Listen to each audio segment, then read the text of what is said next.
Hello and welcome back to another reaction. In this occasion, Yashahime, the Half-Demon Princess, episode 8. Yes, last time we got kind of a reuse of animation, kind of the repeat or part of the repeat of the first episode of the series. We got to see how Setsuna ended up in that situation with the Shogun. And of course, with this demon that was disguising himself as one of the servants of the Shogun. And not only that, and obviously because yes, we reuse animation. Well, they reuse animation. I did not animate this. They reuse animation, but the first half and the majority of the episode is new, and I really like it. I like the intrigue behind it. I like that they give more personality to our main villain with a lot of voice. In this case, Kyokyo, the demon, the tiger with the wings. Kyuki, I think it was. And we still don't know much about Kirinmaru, but at least we see him.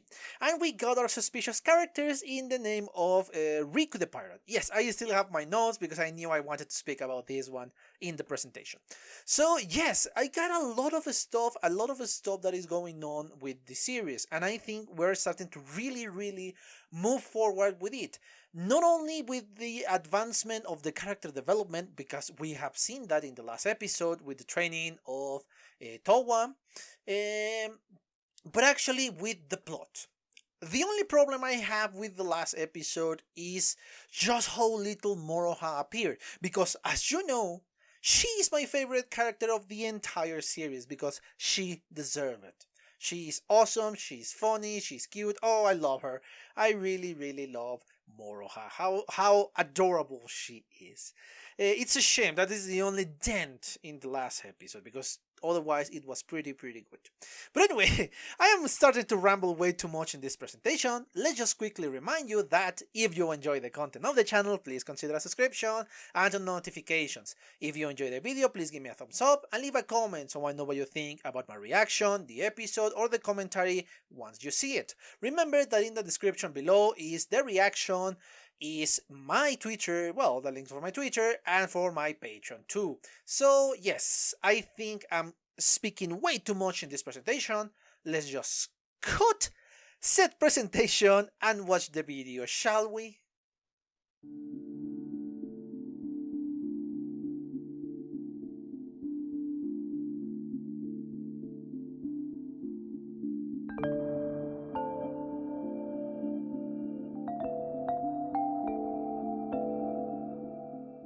Okay, I'm back. I just watched a second time the 8th episode of the series.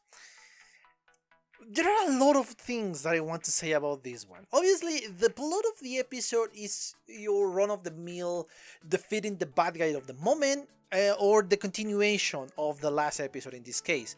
That is actually, yeah, defeat the bad guy of the moment. In this case, Kikyu. And his, her servant, the owl demon. I don't remember his name, honestly. And I don't think it was that important for me to remember his name. But yes, that was the plot of the episode. What is interesting about this one is all the things that happen in the middle. For a starter, as I said at the beginning of this commentary, this is a direct continuation of the last episode. We got the beginning of the pursuit in the episode 7, and now in episode 8 we continue said pursuit. Yes, with comedic sides here and there, like the poor raccoon that is just frozen there. He can't release himself, but he wants somebody else to help him. So yeah, he's angry at that. And yes, it's fascinating to see how the story is starting to develop, how our villains are starting to appear, and how our previous generation is starting to get connected to this new generation. So I am fascinated by that, and I enjoy this episode a lot thanks to that. Because yes, the principal thing that drags us to this series at the beginning is the nostalgic feeling.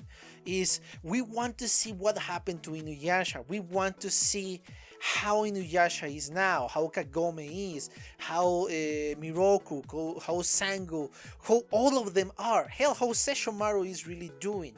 And when the premise was told before the series was out, especially how Sesshomaru got daughters, because he hates everybody, every human except for Rin, which obviously brings kind of creepy insinuations here. It's kind of creepy, hopefully it's not that. But anyway, as I was saying, we wanted that. We want that nostalgic feeling. But I continue this series because I like the protagonist. I like Setsuna. I like Towa. I love Moroha. Moroha is the best, and I always said this every time I do the commentary for this series. But now, you cannot deny that it feels freaking amazing or fucking amazing when you start to see the connection between the last generation, between Inuyasha, between Kagome and all of them, with this new generation, how they are connected, how they interact together. Because I don't think I'm alone in that feeling that we want them to interact with Inuyasha. We want Moroha to interact with Inuyasha and Kagome. We want to see them together. We want to see this happy family by the end of the series. We want to see how Setsuna and how Towa will relate to Sesshomaru, because Sesshomaru is a cold bastard.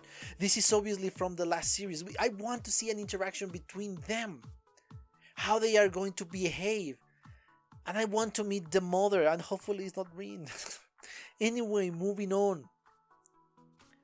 That is what we want, and we got a glimpse here, thanks to the dreams that were kind of stolen but not stolen, kind of looking for the weakness of these three princesses. That's what Kyuki wanted. Kyuki. Oh, I'm still having problems pronouncing her name. But anyway, yes, that's what he wanted. And we got a glimpse of that. And what we're seeing is that actually Sesshomaru could be a villain in here. We don't know the reasoning behind, because I don't feel Sesshomaru being a villain. I don't think so, at least. I don't feel that way. Perhaps, I don't know, and this is again mere speculation. I don't know anything about this series. But perhaps Rin was struck by a curse. And the only way to lift that curse is by doing something, and Kirinmaru give him the answer, oh, if you help me, I'm going to help you rescue Rin. And it failed because Sesshomaru was defeated by Inuyasha and something like that. And that's why Rin is locked inside of these, the Tree of Ages, the inside of the Tree of Ages. And so she can be still sleeping, so she won't suffer about this terrible, terrible illness that she has. Sesshomaru is sending these butterflies to steal the dreams of whoever. So she can dream, and perhaps all these dreams last for a lifetime. Let's say, I don't know, 50 years, 80 years, and every 80 years you have to steal somebody else's dream, so they can, so Rin can be kept alive. But since Setsuna is a half demon, it's going to be a lot longer, and that's why Sesshomaru decided to sacrifice one of her own daughters to save Rin. Again, this is just very speculation, and it sounds so convoluted. But perhaps it's that. That is what I got the feeling, because I don't feel like Sesshomaru is the villain. At the beginning of Inuyasha, yes, you believe that he was a bastard because he was. But by the end of Inuyasha, of the original series, you don't feel that way about Sesshomaru. So yeah, this is mere speculation, but that is what I think is going on. And obviously we identify Sesshomaru. We kind of see, oh, it's Kirinmaru, the other demon. We never see their faces. We never see them clearly. The only one we see clearly is Kagome and Inuyasha. I don't know why. I don't know what is the conflict between them. Oh my god, there is so many things. And now Takechiyo is related somehow to them because Miroko delivered him to Yubei, the corpse dealer. So yes, the story is a lot of stuff going on here. There is a lot, and I seriously mean a lot, that is under the surface of this series, beside the silliness, beside all of that. And then we have Riku, which is still a mysterious character. We don't know much about him, but every single time he appears, he becomes more sinister. He wants all the pearls, the rainbow pearls, and apparently there are more than 3. I thought that there were only 3, but there are 7 in total. Kyuki has 1, the purple one. I don't know who else have the rest, but we have found 4 so far. Where are the other 3? And Riku is still very creepy because he doesn't want to kill people he hates. He only kills people he loves. This statement, it's extremely creepy. It's seriously creepy because you kind of see that he respects Towa especially. The other 2 he hasn't met personally, let's say. He hasn't talked with them, but only with Towa.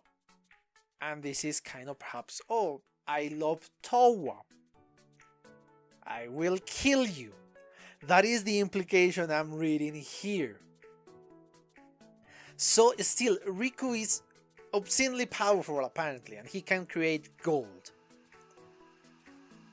So I don't know what to think about him. I know perhaps he's our villain, but Yube is working with him. But Yube doesn't feel like a bad person. I don't know. I honestly have no clue what is going on.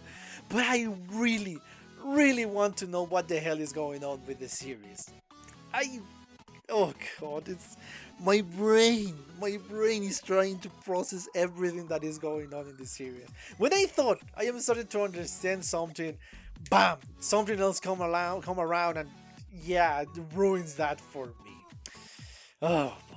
But anyway, I think I really exhausted the topic of this one. I hope you enjoy it, and let me just quickly remind you that if you enjoy the content of the channel, please consider a subscription and turn on notifications so you can get up to date with whatever we're doing with the channel.